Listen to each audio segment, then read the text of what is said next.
Hi, I'm Patrick, and this is the Mach-E vlog. Today we're at the ACT Expo, but we're in the Ford Pro booth, and we're going to talk about Ford Pro in relations to charging. So let's go.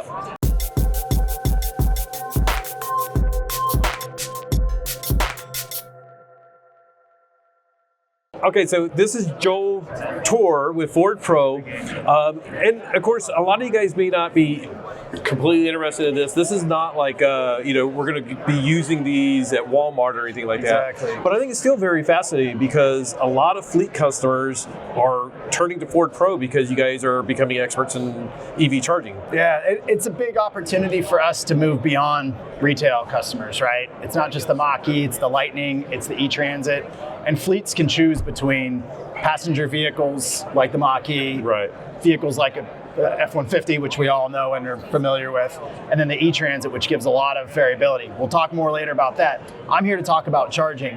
DC charging is something that we've seen, we've heard about. Oh, we need more DC chargers. Let's put DC chargers all over the country. The reality is DC chargers have a very specific application. Call it opportunity charging, call it convenience charging. Think of it as topping up, right? Fleets are on the go. They typically start and end their day in the same location, but they may need more energy en route. What's nice about having all this in-house, we're not going to continue to try and sell a bigger vehicle with a bigger battery, right? Right. It wouldn't just add a bigger fuel system to a gas or a diesel powered truck. That makes sense. Instead, we're working with our clients to make sure they've got the right charging solution for their application. So that fleet, again, that needs that kind of midday top off because they're driving for 200, 300, 400 miles in a day, DC charging is perfect for that. Again, think of it as opportunity charging, all standards based, all connected through the cloud. Ford Pro does all the software development work, which is again, really nice because that's all done in-house. We have a very different set of cybersecurity standards than most networks that are out there. So think about me as a retail customer. I drive home at night with my Lightning. It's not the end of the world if I can't charge. For a fleet, the fleet's got to run, right? They've got a job to do, and charging is not their job. Driving vehicles to get their goods and services to their customers, that is their job. So cybersecurity is a big part of what we do, both from the AC side and on the DC side here, because it's all about how secure our network is and how we maintain that uptime. When we're not talking about DC charging, then we're talking about level 2 charging, which is more of a take-home application. This is where you'll see fleets that are parked overnight, charging overnight, either in a driver's garage or at a depot, right? A centralized location. So think distribution facility, think that big giant maintenance facility doing all kinds of maintenance and service work at night. Now they can actually charge at night, which is a win-win for fleets because instead of going to a fuel station or traditional gas station, now they're actually able to charge on site. And paying their electrician or plumber or whatever to go put gas in the vehicle. Exactly. Yeah. So it's an interesting trade-off for fleets, right? Because on the retail side, you're sitting there thinking, now I got to spend more time charging. It doesn't really take much time to do that. And then if you're charging overnight, you go and do whatever it is you're going to do, right? Sleep or for shift work, right? For fleets, they're running 2-3 shifts. They may charge to stagger their charging overnight. They may blend charging overnight with level 2 with DC fast charging. So it really gets interesting when we talk about charging solutions versus just selling them a box. And so like, a lot of our viewers are EV owners, obviously, and they're used to sort of like, I can schedule my charging to go from like noon to 6 a.m., but when you're looking at a fleet and managing a fleet, you can go even more advanced to that. So you can say like, we're going to do this from 1 to 2 and this one from 2:30 to... And that's where the software comes into play, and it becomes really important for fleets that not only run Ford vehicles, but run heavier duty vehicles from other makes, similar makes. They may run Chevy Silverado EVs alongside F-150 Lightnings, although we hope they don't. But there are very large fleets that are mixed. And rather than trying to schedule charging with every vehicle, now they schedule charging with the charging or the chargers themselves and our network, which is again why it's, from a cybersecurity perspective, so important to be up to date with the latest standards, because we probably all remember the Colonial Pipeline incident from a few years ago. There's fossil fuel infrastructure that we don't think would ever go down. It's just a pump. But even that infrastructure is networked and connected. Right. And so we think very carefully about that from a Ford perspective, because our vehicles are connected, our charging is connected, and making sure they're secure, so they're reliable and consistent is really important for fleets. And I imagine that when you have fleet managed charging, you can also collect a lot of data, so you can see like where the energy's going, how much you're putting in, exactly, and manage all of that as well. Yeah, and also provide that data back to the fleet as an actionable insight. Right, data is useless. Everyone talks about let's get all the data. Data is useless until you turn it into information. Right. Yeah. And so with having connected vehicle telematics, connecting charging software, now we're working with our fleets to say, this is actually a better time to charge because you're going to pay less for the energy. Right. Because as utilities continue to scale up and offer more EV charging services, they're offering better rates for EVs. Right. So charging off-peak or lowering demand. How do you do that? With charging software. So now we're able to shift and shed. Love those two terms. Shift off-peak and shed demand. Which keeps our charging costs lower and as low as possible for fleets while maintaining their uptime. And again, things that we can do with software, especially as the software gets smarter over time.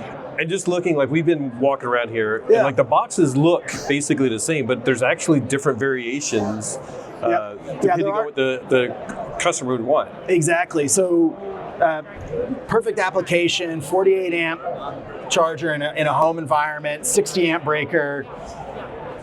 Pretty much anyone with a modern home, 200 amp panel capacity, they're going to have an extra breaker bay in the panel to put a 60 amp breaker in. Then you start talking about an 80 amp charger, which requires 100 amp service. Now, depending on what city you're in, what state you're in, and what authority having jurisdiction, AHJ, that they comply with, they may have different requirements for 100 amp service. So that can get a little tricky in a home environment. Some easy, others not so much, right? You're going to have a service disconnect that's separate. It's going to drive up the infrastructure costs. But at a depot, at a commercial setting, 80 amp, definitely the way to go. That supports both the 2024 F-150 Lightning with the extended range battery, same for 23 and 22 model years. And then with the E-Transit, now the 24 model year E-Transit supports the larger onboard charger as well. Oh, nice. So rather than just having the 11.5 kilowatt option, now we go up to a full 19.2 kilowatts, which is roughly double the charging power, which does reduce charging time significantly, which is nice. Which, for like me at home, and I'm doing like 30 miles a day, and like I don't really care. Yeah, 48 amps is perfect. But then when you're looking at, if you have 6 fleet vehicles, even at a small business, you can sort of like, with the higher power, you can get all your vehicles charged quickly and ready for the morning. And it's ideal if we can work with a fleet to come up with a charging plan and a schedule where they can charge everything with level 2 chargers overnight without having to bring a DC charger into the mix. If we bring a DC charger into the mix, we definitely want to try and use it for opportunity charging. So they're not hitting the battery with a full, 100, 200 amp, 300 amp in some case output from the charger. The way I like to think of that, because oftentimes people get it in their minds like, if you DC charge a battery, you're going to kill the battery. Nope, that's not true. Because the vehicle is designed to protect itself. Just like if you try and over-rev an engine in a modern vehicle, you're going to hit the rev limiter. You're not going to blow up the engine. So the best way to think about it is you drive a diesel truck, wide open throttle, towing uphill for 200,000-300,000 miles. That truck's not going to last as long as a truck that's a grocery getter driving around town. Same thing with charging. If you're hammering that battery with DC current all the time, at max power all the time, what the vehicle's going to do is try and protect itself to get the maximum amount of life out of the battery. So it's nice because the customers, fleets specifically, shouldn't have to worry about that. The vehicle, the charging, the software all works together seamlessly, minimize costs, maximize uptime, and maximize life for the battery. Now, another thing I was just sitting here thinking about too is like a lot of business owners, they're probably new to electrification in general, but it seems like this is like we're just talking about charging, but like Ford sort of has a good opportunity because they know the vehicles. And now it's like the charging, and you also have the fleet telematics behind it. So it's sort of like this all-in-one package that where customers can come and say like, what do we need? What do we do? And it's neat because we can develop programs on the retail side that help inform what we do on the fleet side, and vice versa. So like in North Carolina, there's a program with Duke Energy for retail customers to be able to effectively pay a flat rate and charge as much as they can within that flat rate, which is good. It makes it really easy and I would argue simple to transition to electric. On the fleet side, same thing. We're trying to work with utilities to come up with better charging rates, better charging schedules, so we keep that cost of energy low and reduce the barrier of entry. Right. So charging doesn't have to be expensive. Really what we see is fleets aren't used to buying fueling infrastructure. They're used to buying fuel. Well, the opportunity here is you can pay for your fueling infrastructure and then reduce the total cost of ownership of the EV over time, because you're going to be paying less for energy, and your vehicle's more efficient, so you're using less energy as well. That sounds cool. Yeah. Now, you were talking about a little bit about like the relationship with the retail, consumer side like me, as well as the business side. It sounds like there's also an opportunity, like information can flow back and forth. So Ford can learn from retail customers, and like for retail customers, some of the data you guys are getting from the Lightning, for example, can translate into somebody that's buying a Lightning. Exactly. We learn not just about vehicle usage and driving habits on the vehicle side, but how that impacts charging. So, neat example of that, we've got our dealer charging program, where Model E dealers have been rolling out charging throughout the US and Canada. That's actually powered by Ford Pro.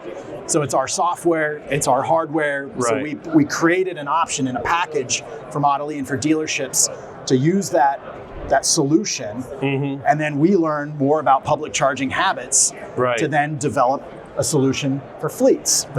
Because for fleets to go out there and choose between home charging and depot charging is great, but what about public charging?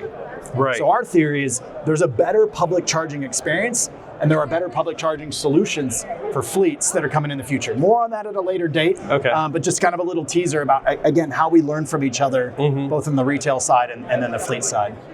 Well, I think that's one of the things that for like a lot of business owners, they're worried. They see the horror stories about people like us that run into charging problems when we're out there. But this is sort of like, this fixes that because you own the charging infrastructure. And you mentioned that, so I didn't think about it in those terms, but that's sort of like, that's the way to fix your charging issues, is to own the charging infrastructure. Yeah, and when we go back to cost, because cost is king, and people talk and act with their wallets, when we're working with fleets and they're saying, hey, I don't want to think about charging. You guys come in, take care of it, but I want to manage costs. So I wasn't looking to spend money on this infrastructure. We've got FinSimple. So Ford Motor Credit, the same financial organization that offers financing to you and I and anyone else driving a Mach-E or Ford vehicle, they're also financing infrastructure for fleets. So fleets don't have to come in and break the bank buying charging for home and depot applications. They can actually finance all that, including construction costs, through Ford Motor Credit and the FinSimple product, which is, again, really nice today, because there are customers that they drive a Ford vehicle for their personal vehicle, they drive Ford vehicles for their small business or the business that they work with, and they can work with one company to finance and come up with payment programs for both, which is really nice. Yeah, that's pretty cool. It's like the things like you don't really think about when you're thinking, I just need to get energy into a vehicle. It's like the financing and getting all of this. Exactly. And to make dollars and cents. For sure, it's got to pencil out. Yeah, I mean, it's same for retail, but especially for fleets. Like, it has to make sense. And total cost of ownership is the metric that we all really focus on. And it's not just vehicles, it's not just charging, it's energy, it's everything that's rolled in. Calculating total cost of ownership for fleets isn't easy. I think, and I've told this story a few times that like people, I was like, to me, it's like if I need to get my oil changed or if I need to go get gas, like I do it on the way to work, off the clock. But when you have a commercial vehicle, that's on the clock time. So your electrician that may be rolling down the street in an F-150 Lightning, like you said, is like, if he can just plug in when he's done for the day, that's 5 seconds versus take a 10-minute detour, which doesn't sound like a lot, but if you're doing a 10-minute detour every single day, that's a lot of dollars. It's a lot of dollars that add up. Plus, on the flip side, when EV drivers, fleet drivers are charging at home, through our software, again, we can offer home reimbursement reporting. So there isn't that concern of like, well, hey, I'm paying the energy bill. Why am I spending my own money? The connected chargers that we sell are providing that data back to the company, so then the company can reimburse the employee for the energy dispensed. That's awesome. Saving time, less hassle. They wake up in the morning, vehicle's ready to go. Come up at the end of the day. They're not worried about fueling it. Just plug it in, move on. A win-win. It is a win-win for sure. Well, thank you so much. Like, maybe I'm biased, but this stuff is super interesting, and it's really cool to see what Ford Pro is doing. No, I appreciate the time. Thanks, everyone. All right. Thanks so much.